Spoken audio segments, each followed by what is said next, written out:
Oi pessoal, tudo bom? Aqui é a Sheila e hoje eu vou falar um pouco sobre a relação entre dietas vegetarianas e doenças crônicas. Então, a gente já tem bastante evidência bem consistente de muitos estudos que mostram que adotar uma dieta mais à base de plantas, não necessariamente 100% vegetariana, mas o mais vegetariana possível, ajuda a reduzir o risco de diversas doenças crônicas, tipo diabetes, doença cardiovascular, doenças neurodegenerativas, câncer, enfim, todas as doenças crônicas de uma forma geral. E aí, pra gente entender o porquê disso, por que adotar uma dieta vegetariana ajudaria nesse sentido, a gente precisa entender um pouco dos mecanismos pelos quais essas doenças surgem. E aí, independente de qual é a doença crônica que a gente está falando, todas elas, de uma forma geral, têm algumas características em comum.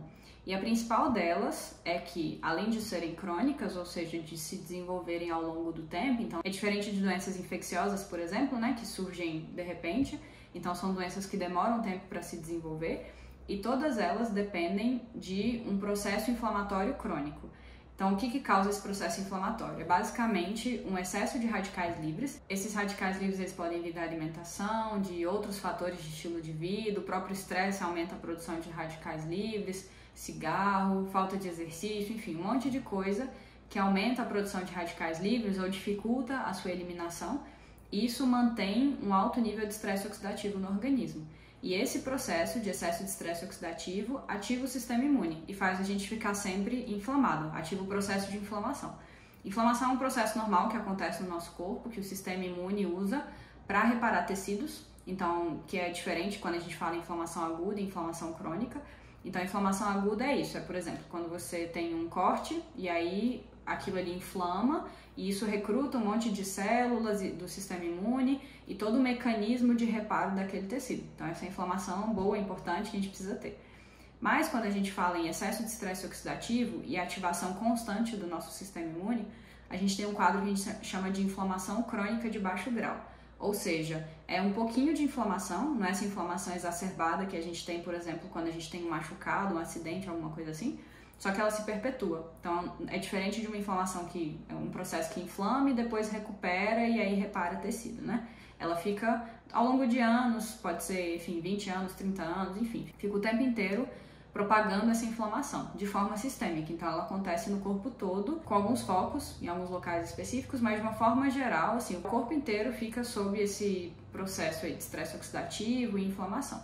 E é isso que desencadeia as doenças. Então, se a gente pensar, por exemplo, em doença cardiovascular, o que acontece é que essa inflamação prejudica a saúde dos vasos sanguíneos, prejudica o coração, aumenta a chance de formar placa aterosclerótica, porque aí esses próprios radicais livres podem oxidar o LDL grudar na parede do vaso e começar a formação de placas. O próprio processo inflamatório pode fazer a gente ficar resistente à insulina, então toda vez que a gente está inflamado a gente fica mais resistente à insulina, por exemplo, quando a gente está doente. E aí, se você tem esse processo de inflamação se prolongando por 20, 30 anos, obviamente essa resistência à insulina vai progredir e pode chegar ao ponto de se tornar um diabetes. E aí, esse próprio quadro aí de diabetes, resistência à insulina e inflamação aumenta a pressão arterial, que também está ligada com doença cardiovascular, enfim. Então, todas as doenças crônicas, de uma forma geral, elas estão interligadas e elas têm esse mesmo mecanismo em comum. E aí, o que a alimentação tem a ver com isso, né? A gente sabe que, dependendo do padrão alimentar que a gente adota, a gente pode ter um efeito mais pró-inflamatório da dieta ou um efeito mais anti-inflamatório. E o padrão alimentar que mais está ligado com excesso de inflamação, com estímulo de inflamação, é a dieta ocidental. Ou seja, uma dieta rica em proteína, rica em gordura e ao mesmo tempo pobre em fibras, ou seja, rica em carboidratos refinados. E aí, por outro lado, uma dieta baseada em plantas tem uma associação positiva com controle de inflamação, redução de estresse oxidativo. E o principal motivo disso é porque plantas, de uma forma geral, na forma íntegra e não pensando em alimentos refinados, são ricas em alguns compostos que ajudam o nosso sistema imune a funcionar melhor e ajudam a controlar esse processo inflamatório, que são os fitoquímicos. Então, são componentes que a gente só encontra em plantas. Esses fitoquímicos, eles são basicamente alguns compostos que as plantas produzem para se defender do meio ambiente, então para se defender de praga, de radiação, enfim, a forma como as plantas se defendem. E nós, seres humanos, somos capazes de usar esses componentes a nosso favor. Então, por exemplo, se você pensa na plantinha do chá verde, o chá verde produz lá catequinas E aí, quando a gente toma chá verde, a gente absorve essas catequinas e a gente tem um efeito positivo de controle de inflamação, por exemplo. E isso vale de uma forma geral para milhares de outros componentes que a gente tem em plantas, muitos deles não foram nem descobertos ainda, enfim. Isso daí é um campo relativamente novo se a gente for pensar na medicina, na nutrição, e que tem muito a ser explorado ainda. Mas, de qualquer forma, esses fitoquímicos eles podem agir de várias formas no nosso organismo. Então, uma delas é o combate direto a radicais livres. Então, você está lá cheio de radicais livres e esses antioxidantes eles podem quelar esses radicais livres. Mas esse mecanismo ele não é muito eficiente, pensando principalmente em termos de concentração desses fitoquímicos antioxidantes que a gente tem no corpo. E um dos principais mecanismos, na verdade, é o aumento da expressão gênica das nossas defesas antioxidantes. Então, o que acontece é que esses compostos, todos esses fitoquímicos que a gente tem de plantas, de alguma forma eles interagem com o nosso DNA, e aí pode ser por diversas vias, cada fitoquímico vai ativar alguma via diferente, e aí essa interação com o DNA faz com que a gente produza enzimas e outros componentes antioxidantes. Então esse mecanismo é muito poderoso, porque uma concentração relativamente pequena de fitoquímicos pode gerar uma reação em cascata, né? Fazer você produzir muitos antioxidantes. E aí se você pensar que você consome isso 3 refeições por dia, todos os dias da vida, ter uma alimentação à base de plantas ajuda muito nesse controle e regulação de processo inflamatório e, por consequência, diminuição do risco de doenças. Esse é um mecanismo muito importante. E outro mecanismo que a gente sabe que tem bastante evidência que ajuda a proteger contra doenças crônicas de uma forma geral é uma boa saúde do nosso intestino. Então, preservar uma microbiota equilibrada que produza componentes benéficos anti-inflamatórios.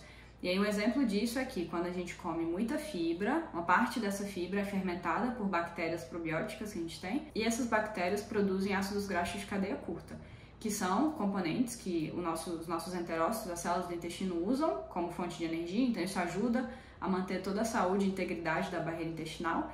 E eles têm ação sistêmica também de modular a inflamação, de controle de inflamação, de produção de componentes anti-inflamatórios no organismo. Então é um sinalizador também. E aí, por outro lado, quando a gente come excesso de proteína e ao mesmo tempo falta de fibra, isso pode ter um efeito bem deletério para a saúde do intestino. Então a gente começa a alimentar bactérias que são potencialmente danosas, não necessariamente danosas, mas que vão ser se estiver em desequilíbrio. Então, se ao mesmo tempo você comer muita proteína e pouca fibra, que é relativamente comum e que é o que a gente vê num padrão alimentar de dieta ocidental, né?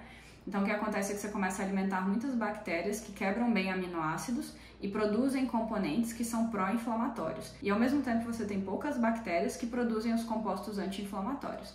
E aí esse desequilíbrio, com o tempo, também contribui para o surgimento de doenças crônicas e para a progressão das doenças, obviamente, né?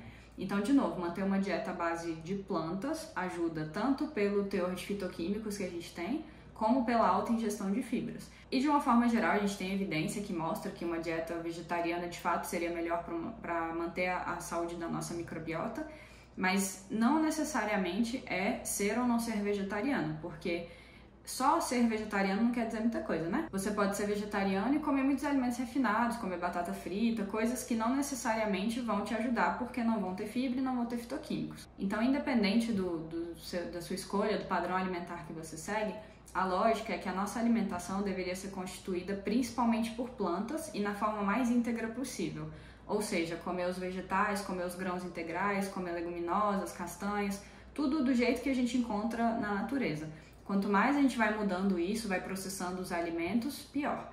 E quanto mais alimentos de origem animal em detrimento dos alimentos de origem vegetal, pior. E aí o que a gente observa nos estudos é justamente isso, né? Que esse tipo de padrão alimentar, então uma dieta mais plant-based, tem um efeito melhor de prevenir doenças crônicas e de evitar sua progressão, qualquer que seja a doença crônica, e inclusive contribui para a longevidade.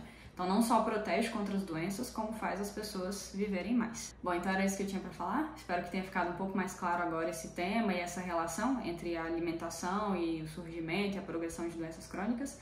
Se você tiver qualquer dúvida, pode escrever para mim nos comentários. E se você tiver gostado, por favor, deixe um like aqui para mim, tá bom? Então, beijo e a gente se vê no próximo vídeo. Tchau, tchau!